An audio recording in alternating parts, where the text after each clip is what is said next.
होतं, आपल्या आजूबाजूला ना बरीच लोक असतात, त्यामध्ये ना प्रचंड रागवणारे, लगेच रागवणारे लोक कशी ओळखायची. आजच्या व्हिडिओमध्ये मी तुम्हाला अशा लगेच रागवणाऱ्या लोकांची लक्षणं सांगणार आहे आणि त्यांच्यापासून काय लांब राहायचं.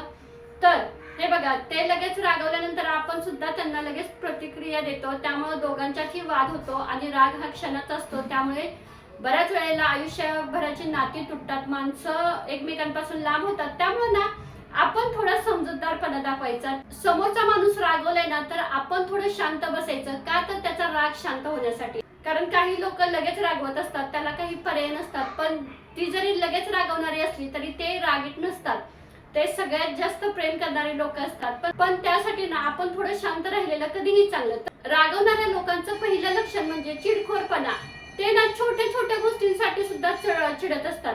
एवढं मोठमोठ्या गोष्टींसाठी तर चिडतात, पण क्षुल्लक जरी कारण असलं ना तर लगेच चिडतात. त्यांचा राग म्हणजे काय, राग खूप अनावर होत असतो. दुसरी गोष्ट म्हणजे शरीरात बदल होणे. काही माणसं अशी असतात की रागवली ना की त्यांच्या शरीरात अचानक बदल व्हायला लागतात. म्हणजे चेहरा रागाने असं लाल बुंद होतं, डोळे एकदम लाल लाल होतात, हातपाय थरथर कापतात. असे चिडून आपल्यावर येतात ना की आता हे आपल्याला मारतायत का काय, असं होतं. म्हणजे हे सुद्धा एक रागवण्याचं लक्षण आहे. तिसरी गोष्ट म्हणजे टोमणे मारणे. त्यांना एखाद्या गोष्ट म्हणजे समोरच्याला कमी लेखायचं असतं, समोरच्याला दुखवायचं असलं तर ते डायरेक्ट बोलतात आणि ना एखाद्या गोष्टीवरून टोमणा मारणार, काहीतरी शब्दातून ना टोमणे मारणार, ज्यामुळे त्या टोमण्यातून ते त्यांचा राग व्यक्त करत असतात. चौथी गोष्ट म्हणजे स्वतःच मत खरं करायचं. समोरचा कितीही सांगू द्या त्यांना की अरे हे असं नाहीये, हे असं आहे, तरी सुद्धा नाहीये, त्यांना लगेच राग येतो. रागाच्या भरात आपलंच मत कसं खरं आहे, समोरच्याचं किती खोटं आहे, त्यांचं म्हणजे स्वतःचं मत पटवून देण्यावर त्यांचा जास्तीत जास्त भर असतो. पाचवी गोष्ट म्हणजे नकारात्मक बोलणे. ते ना नेहमी का नाही निगेटिव्ह बोलत असतात.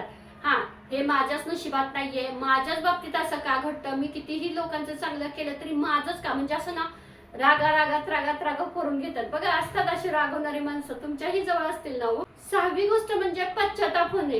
हे लोक असे असतात ना, ते ना रागवतात लगेच, पण नंतर ना काही क्षणानंतर त्यांचा राग शांत झाला ना की अरे त्यांना खूप पश्चाताप होतो. अरे मी उगाच रागवलो, क्षुल्लक कारण होतं, रागवण्यासारखं काहीच नव्हतं, पण काय माझा स्वतःवर ताबाच राहिला नाही, मी कसं काही रागवलो अचानक, असं म्हणजे त्यांनाच मन खायला लागतं. म्हणजे बघा, अशी म्हणजे ही खरं तर म्हणजे स्वभाव ह्यांचा खूप प्रेमळ असतो, पण राग नाही ना क्षणाचा असतो आणि परत ना स्वतः पश्चाताप करत बस. सातवी गोष्ट म्हणजे अबोला धरणे. काही लोक अशी असतात ना, रागवली ना तर बोलायलाच तयार नसतात, शांत राहतात. बाबा समोरचा कितीही डोकं आपटू दे, कितीही विचारू दे, काही त्यांना फरक पडत नाही, ते रुसून बसलेले असतात. असं रागवण्याचे वेगवेगळे प्रकार आहेत. कोण कशा पद्धतीने रागवत, कोण ना आपलं म्हणजे मत व्यक्त करून रागवतं, तर कोणी शांत राहून अबोला राहून रागवत असतं. पण तुम्हाला एक सांगू, अबोला मनात ठेवून राहणारी लोक जेवढी प्रेम करत नाहीत ना, तेवढी लगेच चिडून बोलतात, भांडतात, ती लोक खरंच स्वभावाने खूप प्रेमळ असतात. आठवी गोष्ट म्हणजे अपेक्षा. समोरच्या व्यक्तीकडून एवढ्या अपेक्षा ठेवलेल्या असतात आणि त्या पूर्ण नाही झाल्या की ही अशी लोक ना लगेच रागवतात. छोट्या छोट्या गोष्टींची अपेक्षा असतात, ते असंच नाही समजत बाबा समोरचाही कुठेतरी कामात असेल, कुठेतरी काहीतरी व्यस्त असेल, अजिबात नाही.